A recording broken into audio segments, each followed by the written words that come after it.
क्या आता है? गांधी जयंती आता है। सबके मन में गांधी जयंती आता है, मेरे मन में भी आता है। पर आज जिस व्यक्ति की बात करेंगे, इनका जन्म भी 2 अक्टूबर को हुआ था। कौन है ये व्यक्ति? ये है Lal Bahadur Srivastava.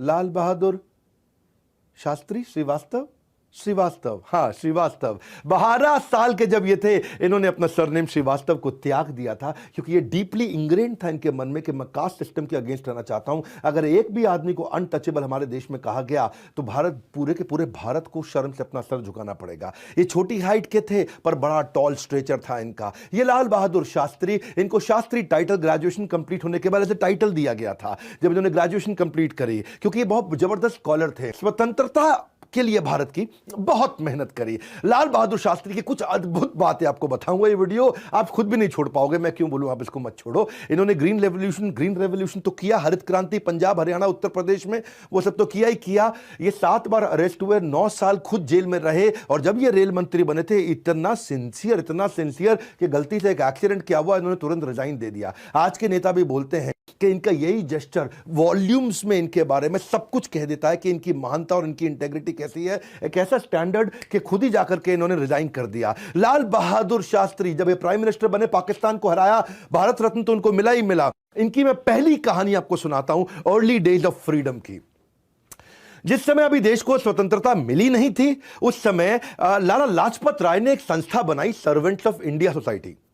Servants of India society एक ऐसी संस्था थी, ये उन गरीब स्वतंत्रता सेनानियों की मदद करती थी जिनके पास पैसा नहीं था लेकिन उनको जेल हो जाती थी।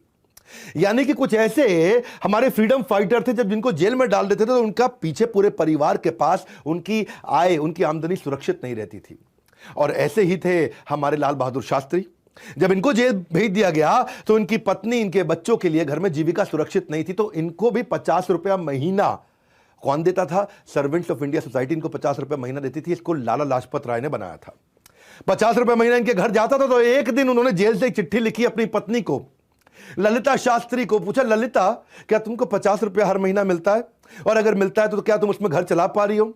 तो ललिता का तुरंत चिट्ठी से जवाब आया, बोला एकदम महीने के महीने मुझको 50 रुपया मिल जाता है, और तो और मैं 40 रुपये में घर चला लेती हूँ, 10 रुपया बचा भी लेती हूँ। तो शास्त्री जी सोचे 10 रुपया बचा रही है, 40 रुपये में काम चल जाता है। शास्त्री जी मुस्कुराए, तुरंत सर्वेंट्स ऑफ इंडिया सोसाइटी को चिट्ठी लिख दी, बोला मेरा काम 40 रुपये में चल रहा है, ये 10 रुपया घटा करके आप बाकी 10 रुपये किसी और ज़रूरतमंद को दे दीजिए। ये थे लाल बहादुर शास्त्री। ये इनकी एपिटोम ऑफ इंटेग्रिटी, इतने ईमानदार थे। जिस समय जेल में थे ना ये अंग्रेज, उस समय शासक थे हमारे देश में, इनको पता चला कि इनकी बेटी बहुत बीमार है, इतनी बीमार है कि हो सकता है वो शरीर ना छोड़ दे। इन्होंने चिट्ठी लिख के रिक्वेस्ट किया कि भाई मुझको अपना घर जाने दीजिए, मैं बच्ची से मिलके आना चाहता हूं, मैं जेल वापस लौट आऊंगा। तो इनको पैरोल पे 21, इन्होंने 15 दिन की छुट्टी मांगी, इनको 21 दिन की छुट्टी दे दी, क्योंकि जेलर इतना इनसे इंप्रेस था ना। ये विनम्र बहुत थे, मैंने बताया ना कॉपीराइट है इनके पास में विनम्रता का। ये कहानियां हर बच्चे को, हर परिवार में, हर जगह दिखा देना भैया। हाँ, इनको 21 दिन की छुट्टी मिली, ये जेल से घर गए। जैसे ही जाकर के बेटी को गले लगाया, बेटी के पास बैठे, थोड़ा मुस्कुराई बेटी इनको देख करके, और उसके बाद बेटी ने शरीर छोड़ दिया। उसी दिन शरीर छोड़ दिया। ये तुरंत गए, उनके लास्ट राइट्स जिसको बोलते हैं, उनका अंतिम संस्कार अपनी बेटी का किया। आंसू बहाए, सब बहुत दुखी थे, क्योंकि बेटी से मिलने के लिए इनको छुट्टी दी, अब बेटी का तो देहांत ही हो गया। तो घर लौटते हुए अपनी पत्नी को रास्ते में बोले कि अब मैं जेल वापस जा रहा हूँ। तो पत्नी ने बोला 21 दिन के लिए आए हो, कुछ दिन तो हमारे साथ रह लो आप। बोला नहीं, मुझे अंग्रेज सरकार ने छुट्टी दी थी बेटी के लिए, अब बेटी ही नहीं रही तो वो छुट्टी लेना मेरे लिए गलत होगा। मुझे तो ईमानदार रहना है ना, मैं ईमानदारी से ही जीवन जीना चाहता हूँ। और ये वापस लौट गए। खूब उनके पड़ोसियों ने, रिश्तेदारों ने रोका, ये माने नहीं, ये वापस जेल लौट गए। और जब जेल गए तो वहाँ के जो जेलर थे उन्होंने खुद ही कहा कि आप 21 दिन रह सकते हैं, हमने आपको 21 दिन की छुट्टी दी है। पर उन्होंने कहा नहीं, मैं 21 दिन तो आपने मुझे बेटी के लिए छुट्टी दी है, जब बेटी का देहांत हो गया तो अब छुट्टी किस बात की। और इन सब बहुत जेलर, अंग्रेज, इनके सब लोग इनकी ईमानदारी से इतना इंप्रेस रहते थे। ये कहते थे स्वतंत्रता की रक्षा केवल सैनिकों का कार्य नहीं है, इसके लिए पूरे देश को मजबूत होना है। लिए थे लाल बहादुर शास्त्री। ये आगे चल के जब भारत हमारा आज़ाद हुआ, ये रेलवे मिनिस्टर बनाए गए पहले 1950 में।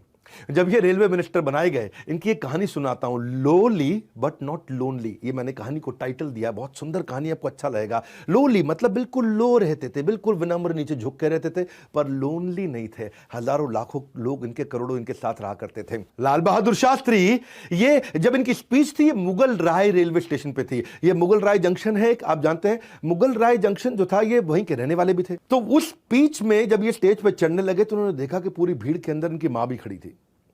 तो ये स्टेज पे चढ़े ही नहीं, ये पीछे से गए, अपनी माँ को बुलाया और स्टेज के पीछे ले गए और बोला, माँ कैसी हो, ठीक हो, तुम्हारे तो घुटने में दर्द है ना। माँ बोली हाँ।